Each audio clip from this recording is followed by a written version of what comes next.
ঠাকুর মা ও স্বামীজির চরণে প্রণাম জানিয়ে আজকের পাঠ শুরু করছি। যুগে যুগে ঈশ্বর অবতারগণ আসেন মানুষকে পথ দেখাইতে। অবতারের অবতরণ আমাদের উত্তরণের জন্য। বর্তমান যুগে যুগ অবতার শ্রীরামকৃষ্ণ যুগ প্রয়োজনে ধর্মজীবন তথা ভগবান লাভের পথ অত্যন্ত সহজ করিয়া গেছেন। মানুষের মধ্যে রহিয়াছে অনন্ত পূর্ণতা ও অসীম দিব্যতা প্রকাশের সম্ভাবনা। সাধনার মাধ্যমেই তাহার চূড়ান্ত বিকাশ সম্ভব। এইগুলির পূর্ণ বিকাশকেই শ্রীরামকৃষ্ণ তাহার সহজ সরল ভাষায় বলিয়াছেন ভগবান লাভ। ভগবান লাভের নানা পথের কথা শাস্ত্রে উল্লেখ করা হয়েছে। কেহ জ্ঞানের পথে বিচারশীল, কেহ কর্মের পথে কর্মী, কেহ বা যোগ পথে শান্ত ধ্যানপরায়ণ, আবার কেহ ভালোবাসা ভক্তি দিয়া ঈশ্বরকে সেবা করিতে চাহে, তাহাকে লাভ করিতে চাহে। মানুষ তাহার ভিন্ন ভিন্ন স্বভাব অনুসারে যে যাহার মার্গকে বাছিয়া লইবেন এবং তাহার উদ্দেশ্য সাধনের পথে অগ্রসর হইয়া অবশেষে ভগবান লাভ করিবে। সনাতন ভারতবর্ষ মানুষের এই স্বাধীন রুচি, ইচ্ছা ও সংস্কারকে স্বীকৃতি জানিয়েছেন। শ্রীরামকৃষ্ণ তাহার সাধন জীবনে বিভিন্ন পথে সাধন করিলেন এবং অবশেষে জীবের দুঃখের করুণা পরবশ হইয়া এ যুগে অন্নগত মানুষের উপযোগী অত্যন্ত সহজ পথটি নির্দেশ করিলেন।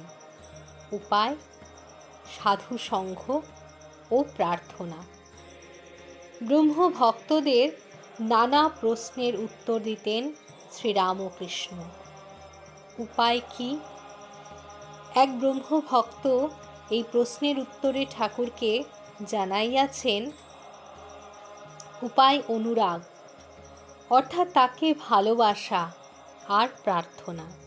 ব্রহ্মভক্ত: অনুরাগ না প্রার্থনা? শ্রীরামকৃষ্ণ: অনুরাগ আগে, পরে প্রার্থনা। ডাক দেখি মন ডাকার মতো কেমন শ্যামা থাকতে পারে? প্রার্থনা শব্দটির অর্থ হইল চাওয়া। ভগবান লাভের অন্যতম সহজ পথ হল প্রার্থনা। আস্তিক্য বোধই হল প্রার্থনার মূল ভিত্তি। প্রার্থনা তাহার নিকট করা হয় যিনি তাহা মেটাইতে পারেন। অল্পজ্ঞ অল্প শক্তিমান জীবের পক্ষে সকল প্রার্থনা পূরণ সম্ভব নহে। ঈশ্বরই কেবলমাত্র সর্বজ্ঞ ও সর্বশক্তিমান, তাই তাহারই একমাত্র অন্যের অভাব দূরীকরণের শক্তি আছে। সেই কারণেই তাহার নিকট প্রার্থনা করা হয়। ঈশ্বর প্রার্থনা শুনিতেছেন এবং তিনি প্রার্থনা মিটাইতে পারেন। এই আস্তিক্য বুদ্ধি হইতেই প্রার্থনা উচ্চারিত হয়। আমি প্রার্থী, তিনি দাতা। আমি দাস, তিনি প্রভু। আমি সন্তান, তিনি মা বাবা। তাহার উপর আমার নির্ভরতা আছে। ভক্ত ভগবানের এই দ্বৈতভাবের সাধনাতেই প্রার্থনা সম্ভব। ঈশ্বর আমাদের প্রার্থনা শোনেন, এই দৃঢ় বিশ্বাসও প্রার্থনাশীল সাধকের মনের অপর বৈশিষ্ট্য। শ্রীরামকৃষ্ণ বলিয়াছেন, ঈশ্বর পিঁপড়ের পায়ের নূপুরের ধ্বনি পর্যন্ত শুনিতে পান। এক ক্ষুদ্র জীব পিঁপড়ে, তাহার অতি ক্ষুদ্র পায়ে ততোধিক ক্ষুদ্র নূপুর, সেই নূপুরের ধ্বনিও ঈশ্বর শুনিতে পান। তাই আমাদের মনের নিভৃত কোণে যে ইচ্ছা কিংবা প্রার্থনা উঠুক না কেন, তাহা অবশ্যই সর্বজ্ঞ ঈশ্বরের গোচর হইবে, এবং তাহার মধ্যে যেটি আমাদের সমগ্র জীবনের চালচিত্রের পক্ষে শ্রেয় ও কল্যাণজনক, সেটি অবশ্যই পূরণ হইবে। প্রার্থনার দুইটি বিশেষ শর্ত আছে, তাহা হইল আন্তরিকতা এবং প্রতীক্ষা। ব্যাকুল ও আন্তরিকতা। ব্যাকুল ও আন্তরিক প্রার্থনায় ঈশ্বর শোনেন। ব্যাকুল প্রার্থনা যদি ভক্তের পক্ষে পরিশেষে কল্যাণপ্রদায়ী হয়, তবে তাহা তিনি পূরণ করেন। মা যেমন শত মিনতিতেও সন্তানের অকল্যাণকর প্রার্থনা মঞ্জুর করেন না, বিষয়টি ঠিক সেইরূপ। রবীন্দ্রনাথের গানেও আধ্যাত্ম চিন্তার এইরকম ভাবের প্রকাশ রহিয়াছে।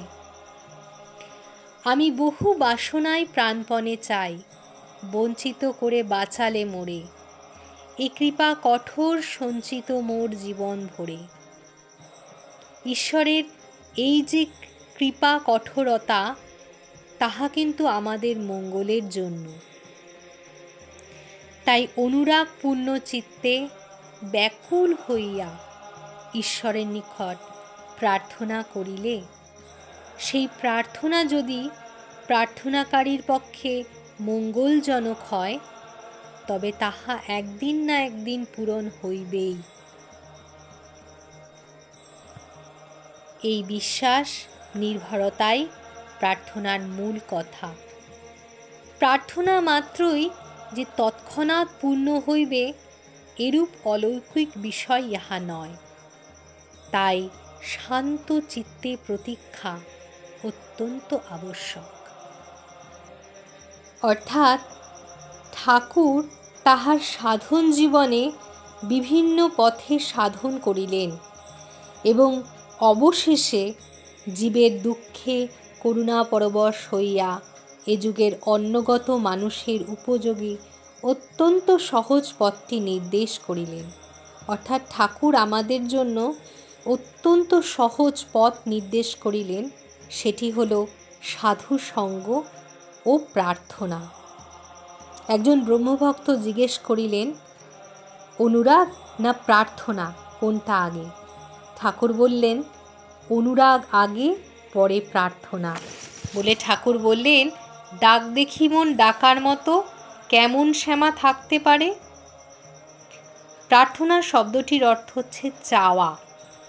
ভগবান লাভের অন্যতম সহজ পথ হচ্ছে প্রার্থনা। ঈশ্বর প্রার্থনা শুনিতেছেন এবং তিনি প্রার্থনা মেটাইতে পারেন, এই বুদ্ধি হতেই কিন্তু প্রার্থনা উচ্চারিত হয়েছে।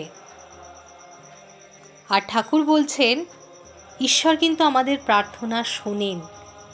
এই দৃঢ় বিশ্বাস প্রার্থনাশীল সাধকের মনের অপর একটি বৈশিষ্ট্য। অর্থাৎ বলছেন যে ঈশ্বর যে আমাদের প্রার্থনাটা শোনেন, এই বিশ্বাসটা আমাদের রাখতে। কেন? কারণ ঈশ্বর পিঁপড়ের পায়ের নুপুরের ধ্বনি পর্যন্ত শুনতে পান।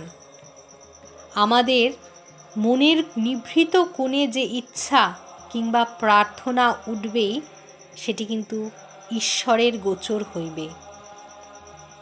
তবে তার মধ্যে কোন প্রার্থনাটি পূর্ণ হবে তাও বলে দিয়েছেন। সেটি হচ্ছে যেটি আমাদের পক্ষে কল্যাণকর, সেইটি পূরণ হবে।